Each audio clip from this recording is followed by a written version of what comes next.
Praise the Lord. കർത്താവിൻ്റെ അതിപരിശുദ്ധമേറിയ നാമം വാഴ്ത്തപ്പെടുമാറാകട്ടെ. അനുഗ്രഹിക്കപ്പെട്ട നല്ല സമയത്തെ ഓർത്തി കർത്താവിന് മാനവും മഹത്വവും പുകഴ്ചയും അർപ്പിക്കും. നല്ല സമയം എൻ്റെ പ്രിയമുള്ളവരെ അഭിസംബോധനയും കർത്താവ് ഒരുക്കിയ വിലപ്പെട്ട അവസരങ്ങളെ ഓർത്ത് കർത്താവിന് സ്തോത്രം ചെയ്യുന്ന എല്ലാവരും സന്തോഷത്തോടും ക്ഷേമത്തോടും കൂടി ആയിരിക്കുന്നു എന്ന് കർത്താവിൽ പ്രത്യാശിക്കുന്നു. പ്രിയപ്പെട്ടവരെ, പ്രതിസന്ധികളും പ്രയാസങ്ങളും അനർത്ഥങ്ങളും കാണുമ്പോൾ ആ അനർത്ഥങ്ങൾക്കകത്ത് അവസാനിച്ചു പോകുമോ എന്നൊരു ചിന്ത ഏതു മനുഷ്യൻ്റെ ഉള്ളിലുള്ള ഒരു വലിയ ഭയമാണ്. 91 സങ്കീർത്തനം 10 വേദഭാഗം ഇങ്ങനെയാണ് വായിക്കുന്നത്: ഒരനർത്ഥവും നിനക്ക് ഭവിക്കുകയില്ല, ഒരു ബാധയും നിൻ്റെ കൂടാരത്തിന് അടുക്കുകയില്ല. ദൈവത്തിന് സ്തോത്രം. ഈ പ്രഭാത സമയത്ത് എൻ്റെ ശബ്ദം ശ്രവിക്കുന്ന എൻ്റെ മാതാപിതാക്കളോട്, സഹോദരങ്ങളോട് പരിശുദ്ധാത്മാവ് അടിവരയിട്ട് ഒരു ഉറപ്പ് തരുന്ന വാക്യമാണ്: ഒരനർത്ഥവും നിങ്ങൾക്ക് ഭവിക്കത്തില്ല. ദൈവത്തിന് സ്തോത്രം. അനർത്ഥങ്ങൾ നമ്മെ വേട്ടയാടുവാൻ, അനർത്ഥത്തിനകത്ത് നാം ആണ്ടുപോകുവാൻ, ആ അനർത്ഥങ്ങൾ കൊണ്ട് നാം അവസാനിച്ചു പോകുമെന്ന് പലപ്പോഴും വിധി എഴുതിയെടുത്തു നിന്ന് അനർത്ഥമൊന്നും നിനക്ക് ഭവിക്കത്തില്ല എന്നുള്ളൊരു ഉറപ്പ് ഈ പ്രഭാത സമയത്ത് പരിശുദ്ധാത്മാവ് തരുന്നെങ്കിൽ ആ ദൈവത്തിന് നന്ദി പറഞ്ഞുകൊണ്ട്, ആമേൻ പറഞ്ഞുകൊണ്ട് നാം മുൻപോട്ട് പോകണം. ദൈവത്തിന് സ്തോത്രം. സങ്കീർത്തനക്കാരനായ ദാവീദിനോട് ചോദിച്ചാൽ സ്തോത്രം, തനിക്ക് ഒത്തിരി അനർത്ഥങ്ങൾ തൻ്റെ ലൈഫിനകത്ത് വന്നിട്ടുണ്ട്. നമുക്കറിയാം, ഈ 91 സങ്കീർത്തനം പല വ്യക്തികളും ഭയം മാറാനായി വായിക്കാറുള്ളതും കാണാതെ പഠിക്കാറുള്ളതും സങ്കീർത്തനമാണ്. ദൈവത്തിന് സ്തോത്രം. വിശുദ്ധ വേദപുസ്തകത്തിലെ ഏതു വാക്യങ്ങളും നമ്മുടെ ഭയം മാറ്റുന്നതാണ്. 365 വാക്യങ്ങളാണ് ഭയപ്പെടേണ്ട, ഭയപ്പെടേണ്ട, ഭയപ്പെടേണ്ട എന്ന് തിരുവചനം നമുക്ക് തരുന്ന ഉറപ്പ് എന്ന് പറയുന്നത്. ദൈവത്തിന് സ്തോത്രം.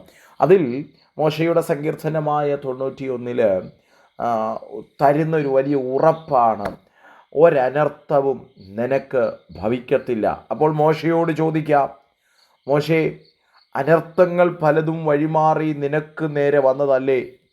ചെങ്കടലിൻ്റെ മുൻപിലും ഫറവോൻ്റെ കൊട്ടാരത്തിനകത്തും ധൈര്യസമേതം കർത്താവ് പിതാവായ ദൈവം തന്ന ഒറ്റ ശബ്ദത്തിനകത്ത് ഞാനാകുന്നവൻ ഞാനാകുന്നെന്ന് പറഞ്ഞ പദത്തിനകത്ത് അവിടെ ചെന്ന് നിന്നു.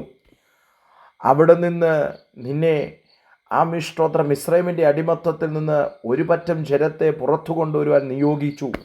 എന്നാൽ അവിടെ തീർന്നില്ല. അതിനു മുൻപോടിയായിട്ട് മോശയുടെ ലൈഫിലേക്കൊന്ന് നോക്കിയാൽ നൈൽ നദിയിൽ ഒരു അനർത്ഥം തനിക്ക് വരാമായിരുന്നു. നൈൽ നദിക്കകത്തേക്ക് നോക്കിയാൽ പിഞ്ചു കുഞ്ഞ് 3 മാസമായ കുഞ്ഞിനെ ഞാങ്ങണപ്പെട്ടകത്തിനകത്തേക്ക് വെച്ച് നൈലിലേക്ക് ഒഴുക്കിവിടുമ്പോൾ അനർത്ഥം കൊണ്ട് മോശ തകർന്നു പോകുന്നു, മോശ ഇല്ലാതായി പോകുമെന്ന് വിധി എഴുതിയതാണ്. ആരാണ് വിധി എഴുതിയത്? അപ്പനും അമ്മയും സഹോദരങ്ങളും ഒന്നടങ്കം.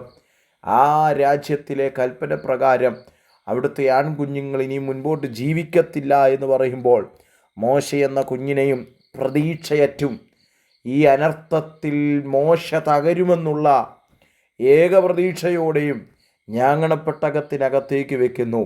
എൻ്റെ ഈ ശബ്ദം കേട്ടുകൊണ്ടിരിക്കുമ്പോൾ ചില മാതാപിതാക്കളെ, ചില സഹോദരങ്ങളെ, ചില സ്നേഹിതരെ നോക്കി പരിശുദ്ധാത്മാവ് ഇപ്രകാരം കൈമാറുന്നു: ജീവിതം കൈവിട്ടുപോയി, ജീവിതത്തിനകത്തുനിന്ന് ഇനിയും തിരിച്ച് കരകയറാൻ കഴിയത്തില്ല, മുൻപോട്ട് പോകാൻ കഴിയത്തില്ല, അവിടെ എൻഡിങ് പോയിൻ്റ് ആണെന്ന് പറഞ്ഞിടത്തുന്നത് പരിശുദ്ധാത്മാവ് ഒരു ഉറപ്പ് തരികയാണ്: ഒരനർത്ഥവും നിനക്ക് ഭവിക്കത്തില്ല എന്ന് പറഞ്ഞിട്ടുണ്ടെങ്കിൽ മോശയോട് ചോദിച്ചാൽ മോശ പറയും: നൈൽ നദിക്കകത്ത് എനിക്ക് അറിവില്ലാതിരുന്ന സമയത്ത് അനർത്ഥം എന്നെ വേട്ടയാടാൻ എൻ്റെ ചുറ്റും വന്നപ്പോൾ ആ അനർത്ഥത്തിന് വിട്ടുകൊടുക്കാതെ, ആ അനർത്ഥത്തിനകത്ത് ആഴ്ന്നു പോകാതെ എനിക്ക് കരം തരാൻ സർവശക്തനായ ദൈവം ആമേൻ അവിടെ ചിലരെ നിയോഗിച്ചെങ്കിൽ ഇന്നെൻ്റെ ശബ്ദം കേട്ട് എൻഡിങ് പോയിൻ്റ് ആണ് എന്ന് പറഞ്ഞ് വേദനപ്പെട്ടിരിക്കുന്ന ചിലരെ നോക്കി പരിശുദ്ധാത്മ പറയുന്നു: നിങ്ങൾക്ക് കരം തരാൻ, നിങ്ങളെ ആ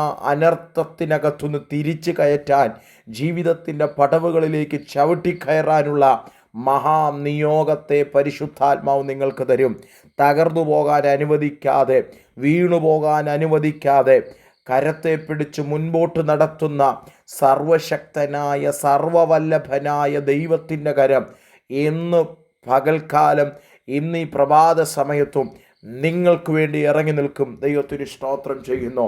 മോശെ നൈൽ നദിക്കകത്ത് തീർന്നില്ലെങ്കിൽ, അത്ര വലിയ ഘോര പ്രതിസന്ധികൾക്കകത്ത് അവസാനിച്ചില്ലെങ്കിൽ, ആ മഹാനിയോഗം പ്രാപിച്ചു ഭൂമിയിലേക്ക് അമ്മയുടെ ഉദരത്തിൽ നിന്ന് പുറത്തു വന്നിട്ടുണ്ടെങ്കിൽ, എൻ്റെ പ്രിയ സ്നേഹിത, താങ്കൾ ഉരുവാകുന്നതിന് മുൻപേ താങ്കളെ കണ്ട ഒരു ദൈവമുണ്ടെന്നൊരു തിരിച്ചറിവ് ഇന്ന് നമ്മുടെ അകത്തളങ്ങളിൽ വ്യാപരിക്കണം.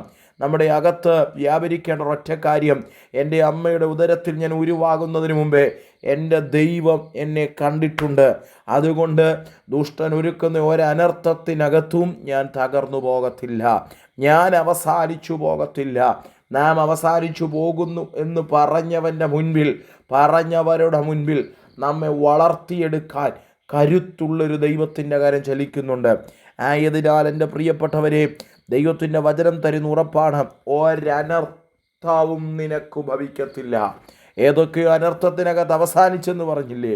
ഏതൊക്കെയോ അനർത്ഥത്തിനകത്ത് നീ തീർന്നു പോയെന്ന് പറഞ്ഞില്ലേ? ഈ അനർത്ഥം കൊണ്ട് നീ അവസാനിക്കുകയാണ്. ഇനി മുൻപോട്ട് പോകാൻ കഴിയത്തില്ല. ഇനി എനിക്ക് പച്ച പിടിക്കാൻ കഴിയുമോ?